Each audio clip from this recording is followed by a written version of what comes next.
Crush po kita. Ate, putang ina boy. Nasa trap ka niyan. Natatrap ka. May espada din ako, bro.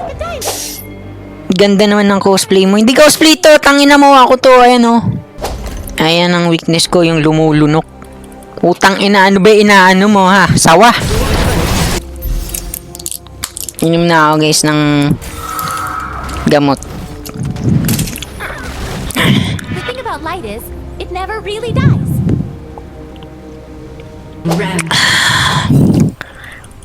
Hindi pills yun! Hindi pills yun!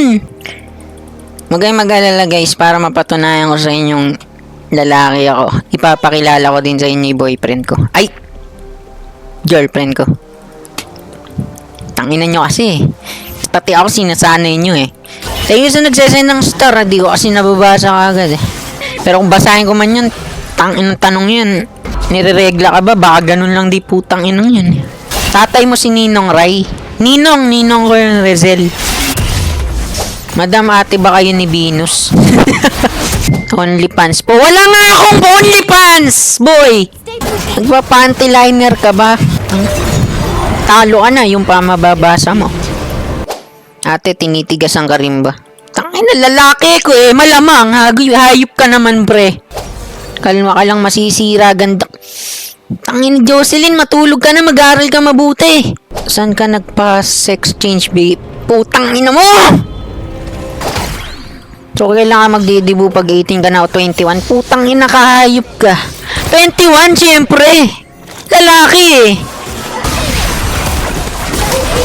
Patay oh. Uy! Pukin ng inang bobo! Uy, palag mo! Ipalag mo! Sinihil kita eh! Tangina mo ah! Mosh, payag ka ba nakabit kita? Tanong mo muna sa asawa mo, Jason. Tanong mo muna sa asawa mo. Putang ina kasi Jason eh! Dito umuwi, patay ito. Ganyan lang yun oh.